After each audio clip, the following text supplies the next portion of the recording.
Hey, thanks for listening to the Vision Arizona podcast. I'm Nolan, one of the church planters, part of Vision Arizona, and today I'm joined by Tim Birdwell.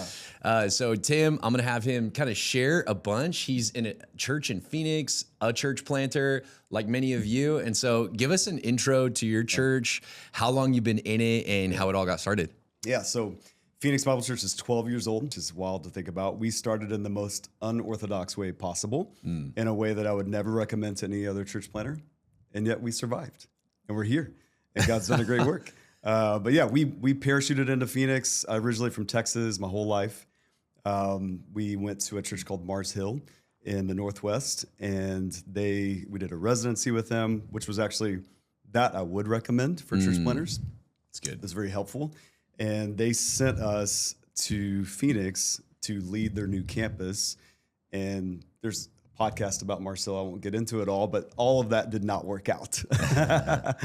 And so we came here a few months into the deal, brand new campus of a megachurch that had a wave of success, very quickly imploded. And we were actually one of the first campuses to be cut from the budget while they were trying to preserve the whole thing ended up derailing. But so we parachuted here, didn't have family, friends, didn't have any other thing than a call of God to plant a church. And so once that all went away, long story short, we felt like God didn't call us here to tap us out in 3 months. Wow. And so we stayed, started Phoenix Bible Church, and a long story from there. 12 years later, God's doing some amazing things. Yeah. So I don't know if you want to get into this, but you, in some ways, I don't know, did you plan? In your mind, were you like, dude, no, I do need to plant? Or was that something that God had to bring you around to? So my first job at a seminary, I was an associate pastor at a church plant. And so I wanted to do missions. I'd interned with a missionary overseas. I have a very missionary evangelist heart and bent and entrepreneurial spirit. And so I think straight out of seminary, we had our first child. 2 weeks later, we moved, started a church with another pastor. So it was in my veins, if you will. Like I bled like church planting. And so I do think part of, like, at the time Mars Hill was attractive, was making disciples, planting churches. That was their gig. Yeah. So that was what was compelling about it. Being a missionary, you don't have to go overseas to another country, different language. You can do that in your city. And at the time, Acts 29, Mars Hill was something I'd never heard of, which is, what if you were a missionary in your own city? And what if you planted a church and raised up a bunch of missionaries to reach the city? And that just was like, I'd never heard of that. I grew up in a Baptist church that kind of just existed. And this kind of movement was like, man, I want to do that. So I do think it was already flowing through my veins a little bit. And then coming here and everything with Mars Hill going away, once we caught our breath, I think we were like, hey, this is actually why God called us here. Maybe because we like pain, but also because he knew we could bring something out of the ashes and start something new and see a church plant grow, and not just like, oh man, that was so sad. A campus died, a mega church died, and that's, end of story. That wasn't. Yeah. So what was that like? So I think a lot of church planters are listening. A lot of church planters are thinking about, what does church planting look like for me? You have a unique story. How was church planting, I guess, different for you, having that in your background? And then you started, not only from that, you also had all the burdens of typical church planting. What was that like? Yeah. I mean, I think it was interesting, looking back, would we have done, we basically closed up that campus of a megachurch, and then we started PBC the next day. And looking back, would I have done that differently? I don't know. I think if we had taken a step back and paused, did all the normal things you're supposed to do when you plant a church, like form a core group, have an incubation phase, get a sending church, have some oversight. Like, we did not do that. And so I think what we had basically, I think when you're starting a new church, you have this a little bit, but we had this on steroids where we had people who were coming with expectations. Not just expectations, hey, new church, anything can happen, because these guys are crazy. Some of that, but also new church that was a certain thing prior that we were very aware of, like a celebrity pastor, all these sorts of things.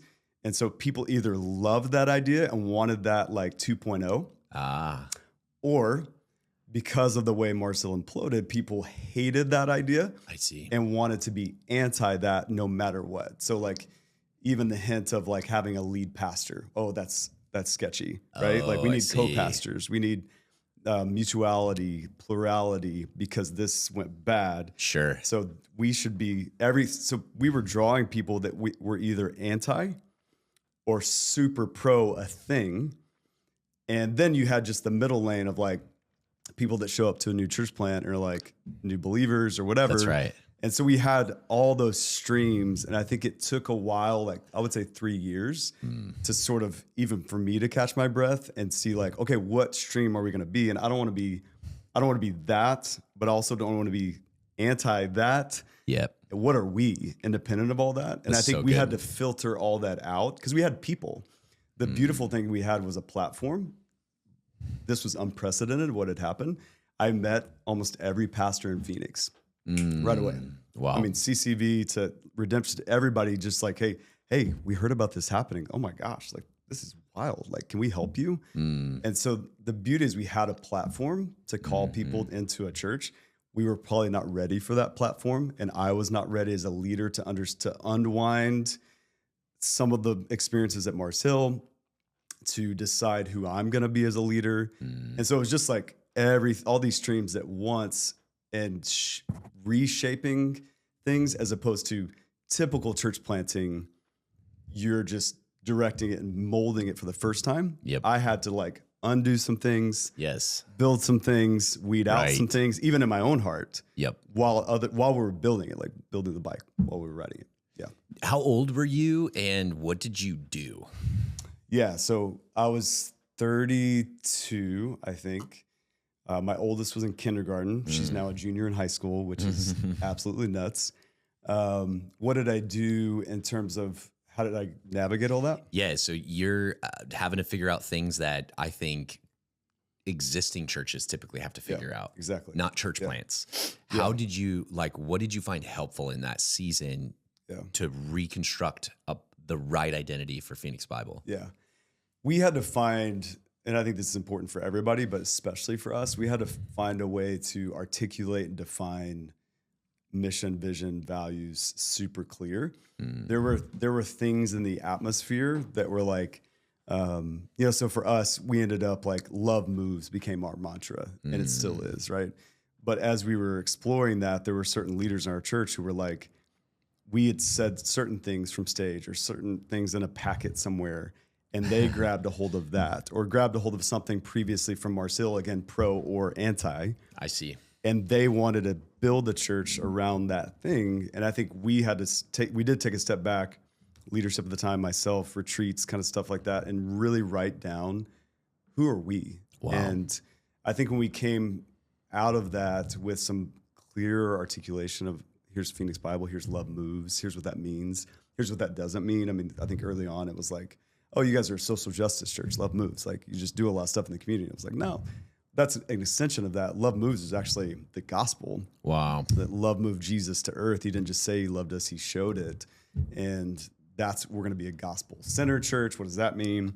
So I think it was once we started to write things down, I think once we did start to create some affiliations with other churches in the Valley that we didn't have to start out with, and getting some mentors around us and having other people come in and give some oversight, speak to because I didn't know anybody, and we didn't have like, a lot of church plants, like their aunts and uncles are a part of it, and like their You're here on family your own. comes. Yeah, we legitimately parachuted in, and also had a lot of skepticism around us based on the previous church. And so we really had to get some mentors that were like respected people in the Valley, people like a guy named Rick Eford, who'd been in the Valley ministering faithfully for 40 years. Just other churches to come alongside. I'd bring them in to preach, and as they got to know us, they could like, hey, these guys are legit. And Wow. that, everything's about relationship, and everything rises and falls on leadership. And so I think leadership and relationship, we had to merge those together. And some of that just took time. You can't cheat time. And so it just took time for that I would say we did not grow in the early days, definitely not like the garden church.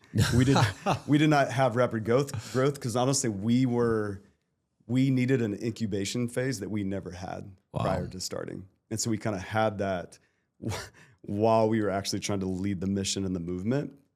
And it was really like year 4. One, we got a church building that helps with trust and relational equity as well. It also helped just with allocation of resources. And those first 4 years was enough time for people to get to know us. And then it was like 4 years in. All right, now, almost like we're starting the church, even though we'd really started it 4 years ago. And by that time, I would say we weeded out all the people who were like, please don't be Mark Driscoll. And anything that resembles that, we're going to leave. Or you are Mark Driscoll, please be that in spades.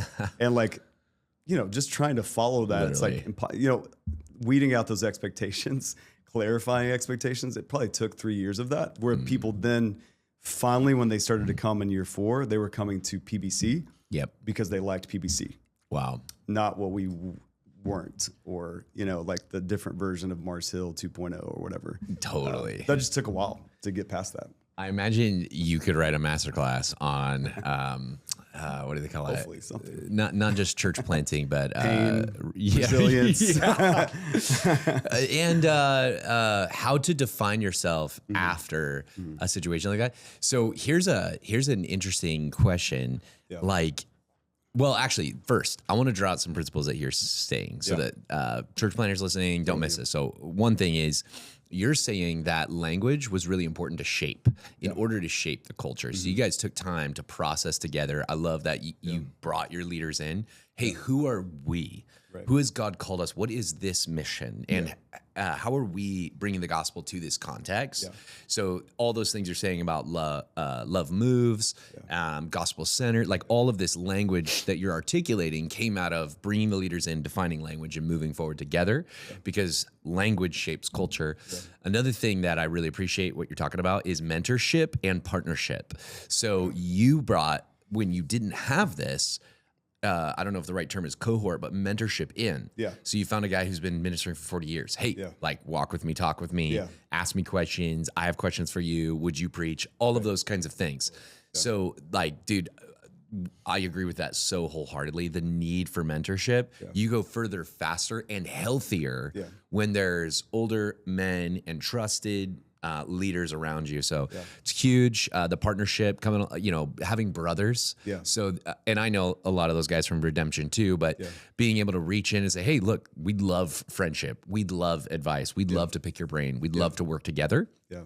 Those are huge. So I think church planters get themselves into trouble or discouraged or whatever when they're isolated on an island. Yeah.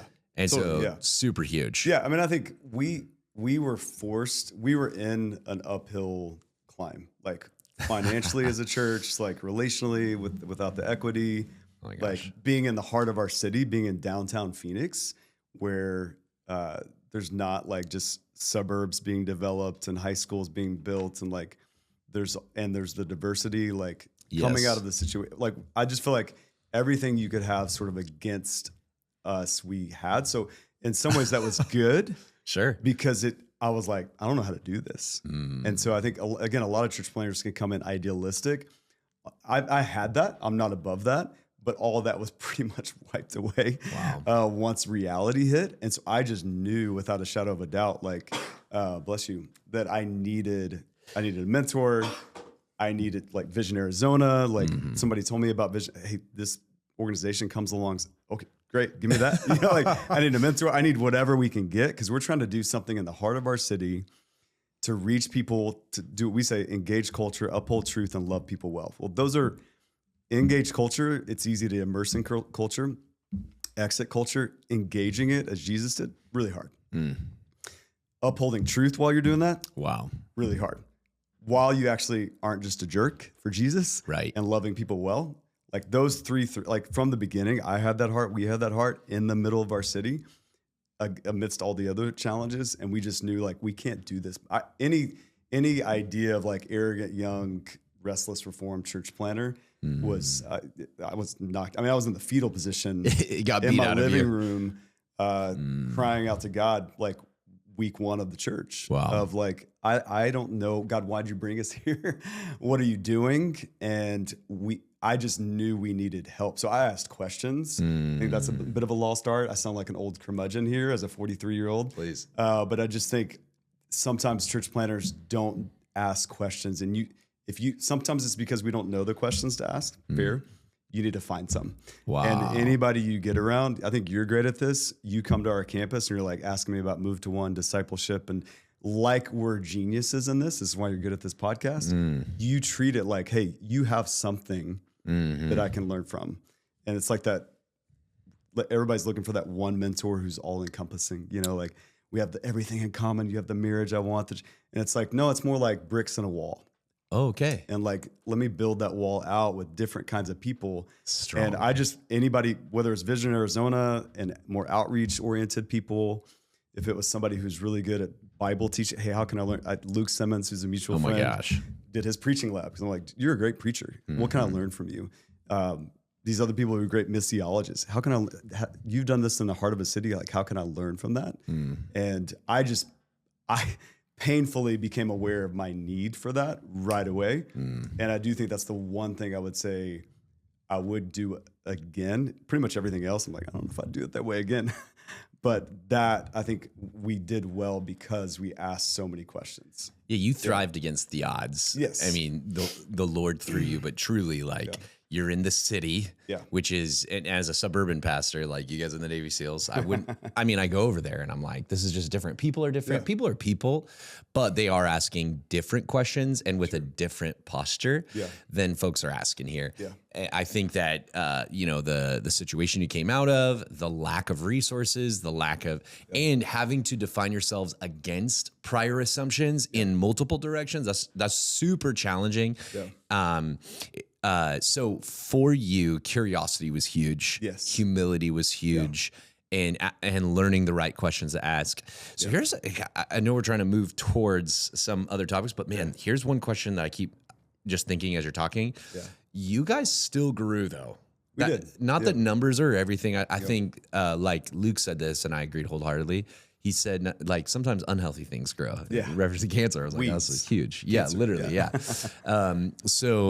And things do grow to a proper size too. Yeah. Like, so I shouldn't be 6 foot, like genetically it's not there. Exactly. And if I was, that'd probably be a problem. Yeah. So for you guys, growth though, in this healthy sense was a mark of like, hey, actually God's doing something here. Yeah. We're healthy.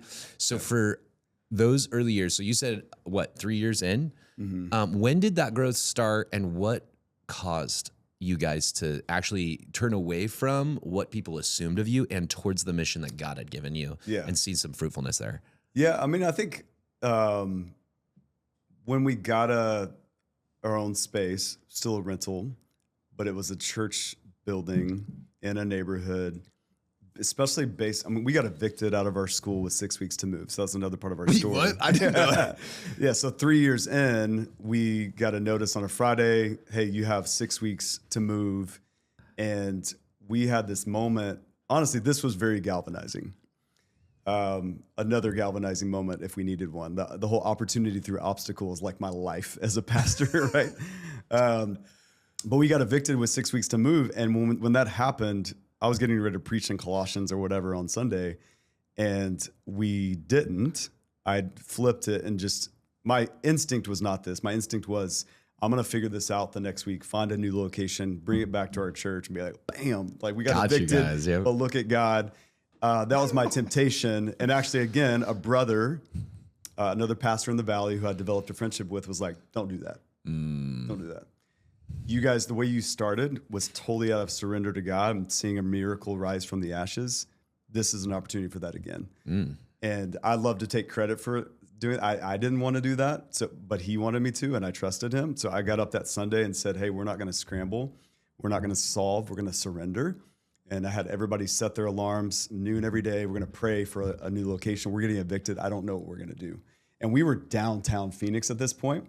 And some people, this is a good point to discuss at some point, some people had assumed that downtown Garfield district of Phoenix was our vision. I never said that. Okay. It was where we met. It was the place we could meet at the time. But some people had adopted that. And there was all sorts of concerns of like, if we move out of Garfield, like everybody's going to leave, right? Like, are people going to follow us? And like, there were so many fears, but I just said, hey, we're going to surrender. We're going to pray every day. Actually, I don't want you this week to come to me with a location idea. Next week, you can do that. But this week, we're going to pray. And again, Wow, I hated Tim. every moment of that. But I just felt like that's what we needed to do. And sure enough, one weekend, my former executive pastor with Mars Hill, who was working at a school next to a church building, that school had bought that church building. They were using it for chapel. They bought it outright.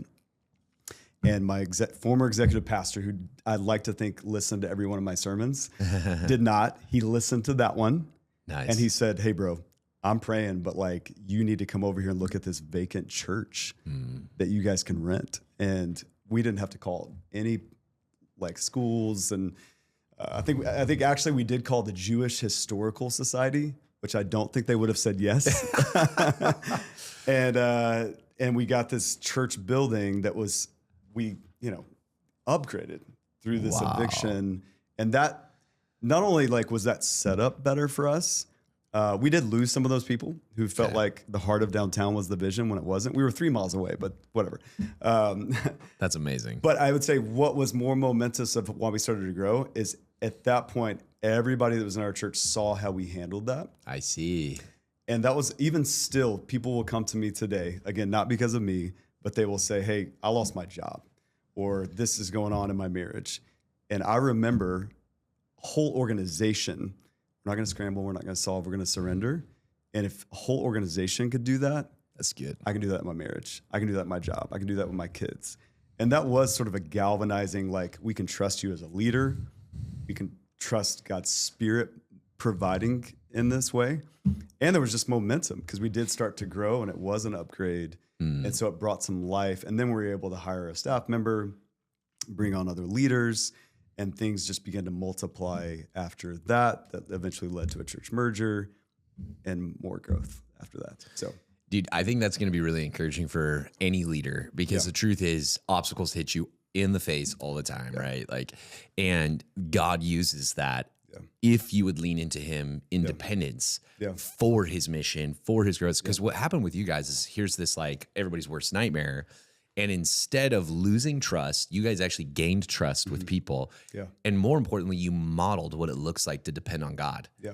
And that as a church example served people in their life. Yeah. It's like, man, like if the church can do this, why don't I do this when I lose my job, when I'm faced with a divorce, when I'm faced with sin in my kids and all of these different kinds of situations that people face just in regular life. Yeah. How cool and how interesting that God used that to build momentum. Yeah. I don't know if you want to say something else on there. Well, I think just like so many times, right, in life, pastors and humans avoid pain, right? We avoid pain at all costs. I think even in church planning, you're trying to, how do we get the best meeting location with no pain?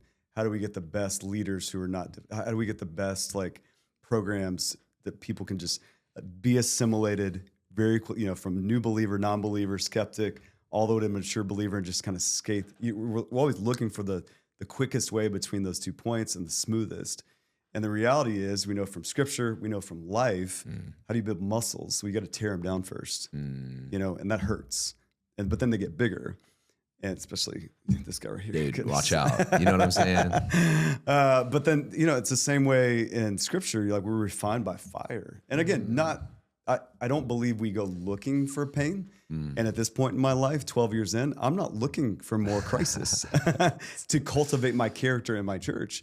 And yet it's oftentimes, that's where real faith lies, is in those crisis moments. And that's where it's built. And I think, that whatever kind of preacher I was at that time, like quality wise, my sermons upped their game because I was living this. Yes. And then people hearing it weren't just hearing me as an orator. They were seeing a life lived. And that was galvanizing to people of like, hey, I'm going to put my hand in for this. I'm going to come early. I'm going to stay late. If this guy really believes this, I believe it too. And if we can do this, like when times are hard, imagine if times were average or good, or if we got a win here, like I want to be like foxhole friends, like, and again, not just me, So powerful. but I would say that started to shape a culture of, we're not just like part of a country club where we just pay our dues and get to hang out in the locker room, like, and play golf. Like, we are in a battle, because we are against Satan, sin, death, and that was very apparent. So the whole like mission, foxhole friends, we got to be in this together. We're not going to wait on paid staff to figure this out. Like, we got to jump in. That I didn't have to preach that often. Like, I didn't have to slam that down people's throats. They saw it, they knew it, and they jumped in. Dude, I love this because imagine being in the first century. This is exactly what Christianity was. Yeah. It was like, we're watching the apostles be beat. They just beheaded James. And by the way, like, we see that Paul is still a tent maker. Yeah. And yet that's what God used to spur on the growth of the early church, was the pain of the apostles. Yeah. I love, I think it's to the Thessalonian church. Paul says, we gave you not only our, like, basically not only doctrine, but we gave you ourselves. Yeah. And so what I love about this, dude, is like, you're just living the Christian life in front of your church, and it's inspiring real faith among your church for the mission of Jesus as a people. So now there's a moment here coming, though, because your story leads ultimately to, I don't know if the right term is like merger, but you end up, speaking of opportunities, getting an opportunity to merge with an existing church, maybe a dying church. If I'm saying anything offensive, you can correct me. No. But an older church that was in existence, they had actually a pretty incredible legacy. So this moves, your whole theme, by the way, is like, just came from the ashes, experienced pain, a lot of challenges, and trusting God. And then we have one of the most, I guess, rare and interesting moments where you get to merge. Talk to me about that, and like, what's the story there? That's a great commercial for church planting, like pain, obstacles. Have your character formed in the fire with us. You know? Suffering. I think 2020, end of 2021, had grown, become healthy, hired some staff, church of about 400. And I live in a neighborhood right behind a flagship church in our city, a church that had been in decline for about 10 years. But uniquely, I feel like most mergers that I hear about are like, the church was 75 people. There is a building. There's some hardcore like people who love the church, but it's like, it's done. Sure. This was kind of that, except for it was unique in that this church, one point in time, planted Scottsdale Bible Church, which is a mega church in our city. It's considered like the mothership of Bible churches in the valley. Yo. So, I mean, it's not just like the church on the corner who's got 75 people. It's like 10 acres, 7 buildings, a worship center that seats maybe 1,500 people, and has this legacy that's amazing. And we live right behind it. Their pastor turnover, all the things. And we started a conversation with them that ended up lasting 9 months, every single Monday, elder meetings, and ended up doing a merger. They became Phoenix Bible Church. We moved on to that campus debt-free. Praise God. Amazing miracle, especially considering everything I've just shared about our story. So yeah, there's way more obviously to that, but it was a unique challenge that, again, many times as I talked to those mentors I mentioned, said like, hey bro, I was like, hey, what do you think about this? Should we enter into this? Like, I don't know if you should. This sounds crazy and like an uphill battle and probably won't happen. But again, having some wise counsel eventually, but I think if there was a church, this is one of the best things of somebody else having faith in you that maybe you don't have in yourself. Other people telling me, if somebody could do this, I think it's you and PBC. What did people see in you? I think, one, in that case, there was enough alignment between the two churches and history and beliefs and things like that. I lived in the neighborhood. I think people saw some humility. Again, I was humbled, if I wasn't already, through my experience, some humility of like being able to understand the legacy of that church, Bethany Bible Church, and not like completely come in. Because there was it was like sharks in water. I mean, other churches were trying to also do this. and they had other opportunities, but it would have been more, close down the church for 6 months, renovate it, not only physically, but like renovate it spiritually and the philosophical approach and everything else. And Change a lot. Yeah. And I think we said, hey, I don't know that we would do that. And so there was like, hey, this could work of what they're looking for. While at the same time, we read a book together, which I would recommend to anybody who's considering a church merger, called Better Together. It's the book on church mergers. When you say we, is that with their elders and okay with ours? Okay. And so we took time. Wow. And I would say this was also unique. They were at a point, 10 years of decline, where they would say these words. If we don't do something, we're going to be condos in a couple of years. Wow. And if we just go try to hire another pastor, that's going to be a 10-year sort of infusion of health if we get the right guy.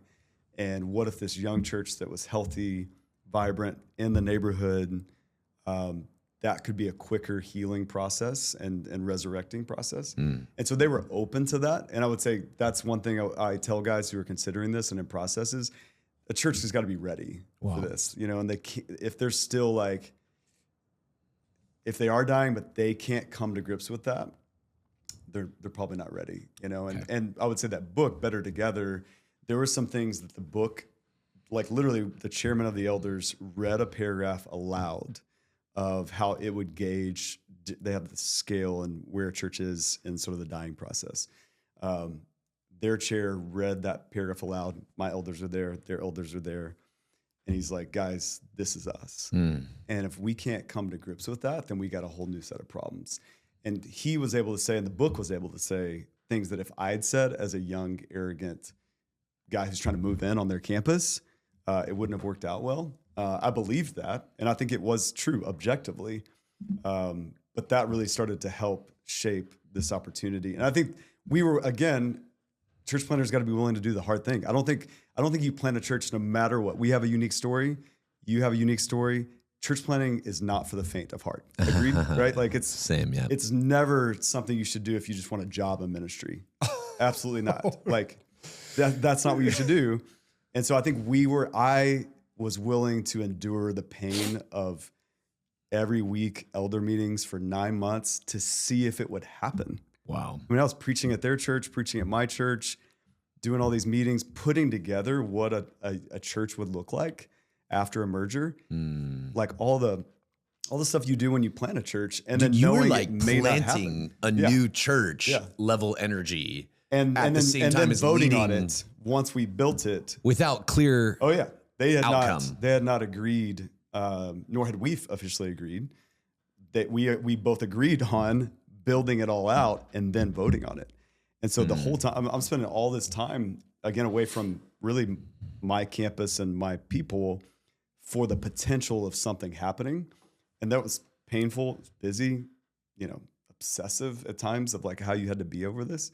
But I think you got to be willing to do that God did it, but like you have to be his vessel, to be his instrument in his hands. I mean, it was a lot of work. And I think the willingness to endure that for a greater outcome, for the greater mission, I had that. And I think that was one piece other people saw in me, like, hey, I think you could withstand this. I think you're durable enough. Like somebody's going to win by attrition. It's you. Yeah. I mean, like, I think resiliency is part of the culture of our church because of that, no matter what. But I would say to any church planner, you have to have that. Like, I think you have to have like an obsession, not to the neglect of your family. Right. But you cannot go into church planning with weak knees. It takes a person of resilience. Yes. It takes a willingness to endure. Yeah. I think we have some letters that talk about some of those themes. Yeah. This is really good, dude. Well, can I push you? What would you say to a church that may hear this podcast? Like, imagine I'm an older guy. I'm the chairman of a board over in a legacy church, and there is an opportunity to not become condos, but it's going to take this journey. What would you say to that leader? I mean, I think, at the end of the day, every church does have a timeline. not the Big C church, but the local. I mean, Phoenix Bible Church. I hope it's here 100 years from now. Sure. I can say like a church for our kids, and I don't know. And I hope we have a good leadership pipeline, but I don't know. So I'd say every local assembly does have a shelf life, like Charles Spurgeon's church. Yep. I mean, some of the most amazing churches. Mars Hill Church, amazing church. Sure. Had a shelf life. Yep. Now, I'd love for it not to have ended the way it ended, but like the Big C church is what goes on and on. Come on. And so at the end of the day, the name on the outside of the building, like, is that what you're going to, and that is, I mean, that was a big thing for us in that process. But I think what was cool was seeing there was a few people at that church who said, hey, Phoenix Bible Church or Bethany Bible Church, like, we want to see disciples made. We want to do the Great Commission. Wow. And I'd say you need to come to grips. Is that what you are about? Or are you more tied to a building, a brand that's going to die one day? You can say, well, it's not going to die on my watch. Okay. I think these seasoned saints who we still have through that merger, now almost 4 years into the process, are like, they should be included in the story of Acts. I mean, they're like the most amazing Christians I've ever met. I mean, they stayed, the music's louder than they would like, Yep. The pastor doesn't wear a suit, all the things, but they love it. And they love the life, and they've come alive, and they've seen God use their gifts in their 70s and 80s. And like, I would say, like, man, that's a legacy. I mean, for one thing, like for me and you, like, I want to be like that when I'm 70. Come on. Like, that's the way I want to finish this race as a Christian. And I think just stepping back and looking at that, like, are these things that we're holding so tightly, is that really worth holding so tightly? Wow. Or is there something bigger? Letting go is such a huge part of our discipleship from point A to when we see Jesus face to face. And even in ministry, there's this painful journey of learning to let go. Yeah. Even when you raise up new leaders, it's like, am I okay when this younger guy gets up here? Like me, I'm talking about me, right? I have this younger guy's talented preacher. He knows the word well, and releasing him and watching other people go, I was more helped by that in this way than when you teach. Yeah. Like, am I excited about that, or does that affect my ego? Like, what is the point of the platform? And so is it a platform, or is it something other? It's the pulpit of God. So I think all of that is very beautiful, very true. So for you, and by the way, just to say it, if you haven't been to Tim's church, it is pretty incredible. It's my wife and I's, I think, favorite campus in the Valley. No offense to the rest of pastors around here, but like every time we walk through, it's got this like almost mid-century modern, I don't know if that's the right term for it, but it's got this older 60s, 70s vibe to it. Yet you guys have brought it to life. I'm sure it has always been a vibrant campus, but it pops in a way that's really fresh and really new. God's doing something special there. And then I have had the joy of connecting with some of those older seasoned saints, and you do see that there's life inside of them, that their story is very much tied into your story, and it's almost these streams that really do come together. So it's cool, man. Unless you have something else on that, I had one final question for you on church planting and church leadership. No, for sure. I mean, I think one of the coolest things, like, again, if you're considering mergers, I do think I would love to see more mergers happen. The older church building, but they have one, with the younger church that's thriving, but they don't have a building. I mean, I think Carrie Newhoff started talking about this years ago. Okay. Just the meeting of that, I think, is amazing for the kingdom. And I think if you're out there and you have an old church building, give it to Nolan or somebody else that can take it and see the kingdom progress. Because it really, I mean, and a lot of times these things don't work out. Mergers don't often work out. I would say, but it can. And it takes humility, and it takes the mission above all else. But gosh, I mean, we're 4 years in. I love it. Like, it's amazing to see. We have a beautiful intergenerational church. I live in the neighborhood. We're seeing our friends come to know Christ. Like, and those older seasoned saints who've been there, they've come alive in that. Our young people, they've come alive in that. And more of that, please. Wow, man, that's so good.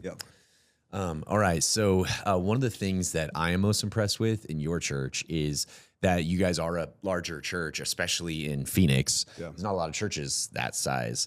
You guys are what, 1,000 more or something like that. Anyway, so I guess that framing the picture, you're still a discipleship church. And maybe that's not the right language or the language you guys would use, but when I walk in, I sense depth, I sense maturity, I sense seriousness, conviction. I listen to your teaching. Like there's this intentionality with studying scripture, but not just like studying it on Sunday and bringing it to life. You are a very good disciple maker in your own life, and you can feel that among your staff. You can feel that in the intentional systems you guys are now creating. And, full disclosure, I've gotten to chat with your exec, and you guys are trying some really cool stuff that I don't think a lot of churches your size are trying. So talk to me a little bit about what it takes and what you guys are throwing at the wall right now, discipleship-wise. Yeah. I mean, I think, one, we've seen a church grow very rapidly in the last 3 years, and seen some things that I think were in our culture that would have just happened organically and relationally now have to happen systematically. And I think every church gets to that point where you can just, hey, you're this type of leader as a lead pastor, or like you have this culture, you have these groups, and like, so your church is like that as well. And at some point you need systems to catch up with that. And I think we have been at a point, and we are at a point where it's like relationships don't just happen anymore. We have a big campus, couple services. We have an Espanol service. Like you can get lost on our campus. Yeah, that's wild. And people can slip through the cracks. And just because we have the intention of like discipleship, relationship, it doesn't just happen. So we have tried to be creative in being very intentional with like, hey, we have a bigger church, we want to grow. We're very specific about that. Like, hey, if you're here and you don't like a church, we've had to learn this lesson. You think a church biblically or in a holiness kind of vein has to be below 500. This is not the place. We want to reach as many people as possible unapologetically. And yet, while we want that width, we also do want depth, which typically you try to put churches in a box, one or the other. I think Vision Arizona, one of the things I appreciate is we don't do that. And so we're trying to we do something called Move to One. That's what these bracelets are about, under the Love Moves category of our church, of just, hey, what if every single person in our church moved to at least one discipleship relationship? And we wrote out, again, 7 marks of what we believe a disciple is. It's not that we want to take people from non-believer to elder, which is sometimes unintentionally what we do in churches. We've written out like, hey, a disciple, where a lot of people don't need to become elders, never be on a church staff, but everybody needs a biblical framework, a gospel identity, a generous stewardship, a spirit reliance, a missional engagement, a renewing rest. These are our 7 marks of a disciple. And we can all, no matter if you're 70, you can keep growing in those. If you're 20 and if you're married, you've got kids, so we mapped out what we believe a disciple is, not perfectly, but from the New Testament. And we're inviting people to grow in that, in this Move to One initiative. And it's a little bit messy because we do have a bigger church, right? I'm not talking about 50 people. So we had 200 people sign up. Dude. At Cast a Division, we had 200 people sign up. I want to move to one. And we have had the messy process of like actually seeing that come to fruition, and people actually experiencing discipleship and relationship on a larger scale.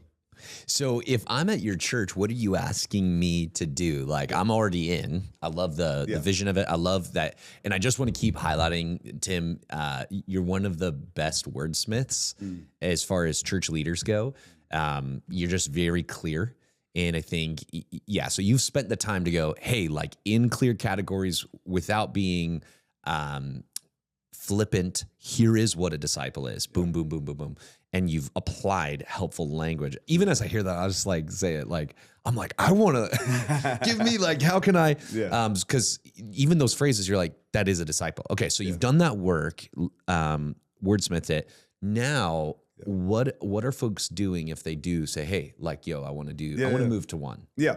So we put together those 7 marks in a booklet that is very interactive, has observation, interpretation, application, like questions that you could go through easily with another person. And we said about that booklet is it's a foundational curriculum. Like if you and two other people, you and one other person, we're a little loose with that. You guys start to meet. What do you do? What does that look like? Well, here's this. Go do this. The 7 Marks of a Disciple booklet. But not just do this as a curriculum. For us, it's a diagnostic. So by the end of the 7 Marks, we're asking people, hey, where are you weak? Where do you need to grow? And so maybe for some, it is missional engagement. They get to the end of that. They've gone through the 7 Mark study together. And they're like, man, we're not sharing the gospel with our friends. How do you even do that in the heart of our city? How do you do that amidst all the cultural issues? And then we've created a discipleship resource center that has those categories of the 7 Marks we feel like are good offerings. And so when someone gets to the end of the 7 Marks, they keep meeting, but now they're choosing, in that case, something on missional engagement that we feel like is a good resource to help them grow as disciples in that mark. And where that leads, the next step after that, I think reproducing, multiplying those groups. We're trying in the process right now to have coaches.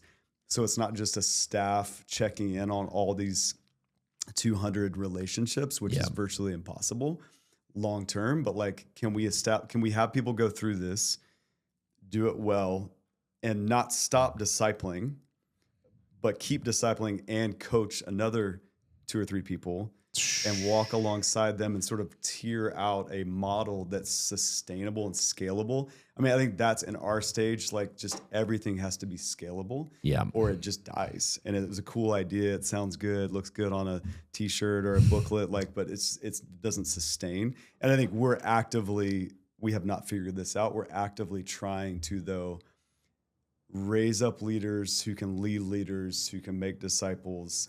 Because one of the pain points of being a larger church now, people just slip through the cracks, And I think it's obviously the Great Commission to make disciples, but it's also like, it's how functionally I believe churches ultimately grow and are impactful over the long time. And we don't just have a crowd. When we came to the campus, one of the things I said from the beginning is we don't want just a crowd in a room on a Sunday.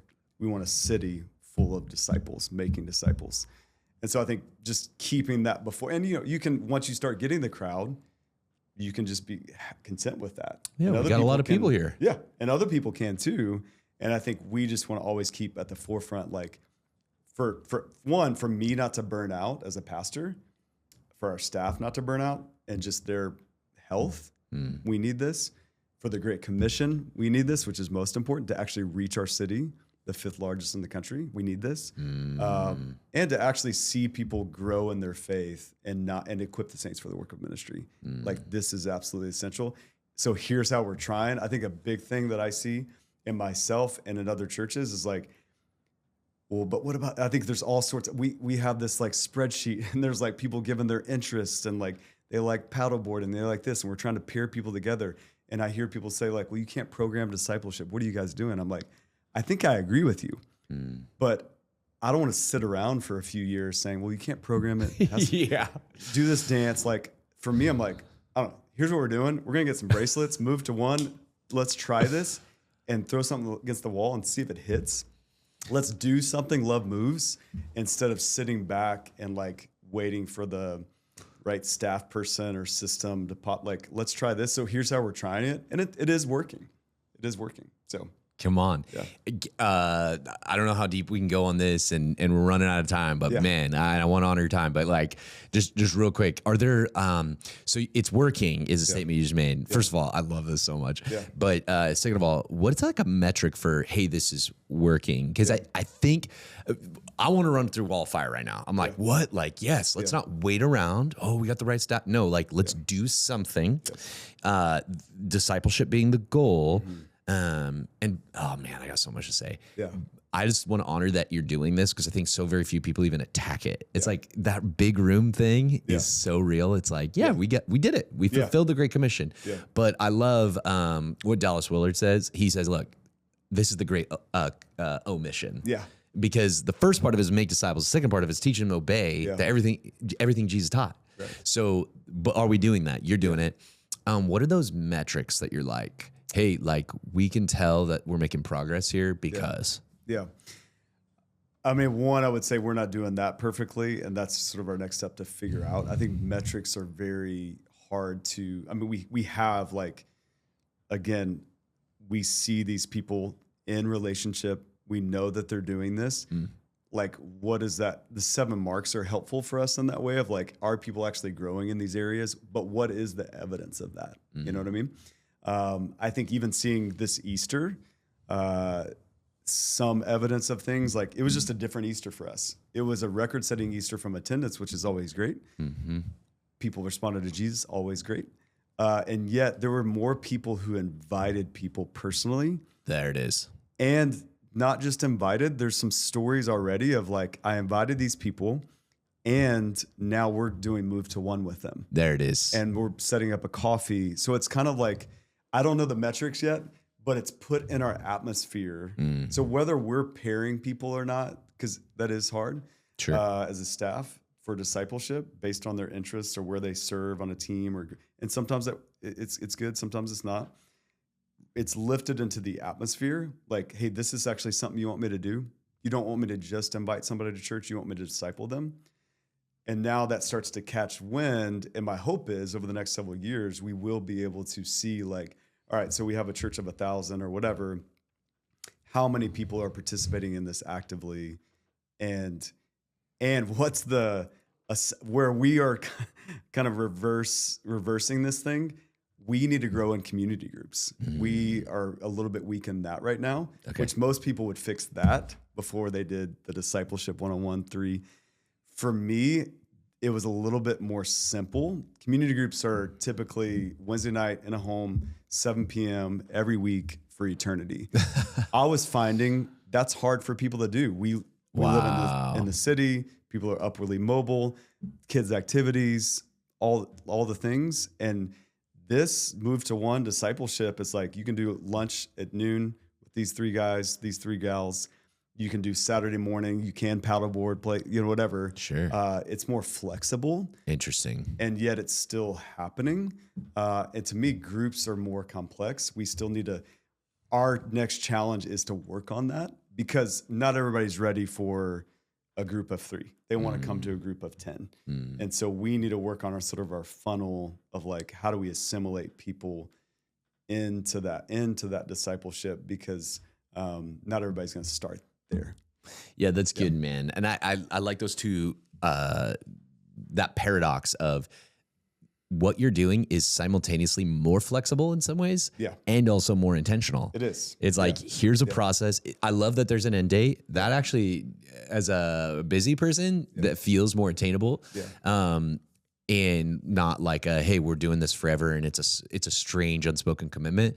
But like, hey, here's a start, here's an end. We're learning something together. We're growing in it. We're actually going to become different people, which that is a deep longing right now. People want to become, I think that's part of why you see like even John Mark Comer creating all these resources for the church right now. And that's kind of blown up because there's this longing like, hey, like I'm not just here because I want to sit and hear from God bless Tim, right? Like I love the talks, but at the end of the day, I want to become I want to experience transformation, life change, be a different kind of parent, be a different kind of worker, so that's a longing and you guys are doing it. Yet it's more flexible in that, like, especially for contextually in a city, you're going like, hey man, like my schedule looks different than the, 9 to 5 or, so how can we, I love that it's able to flex that way. That's really cool, man. Yeah. It has been unorthodox for sure, but like and messy, but effective and excited to see.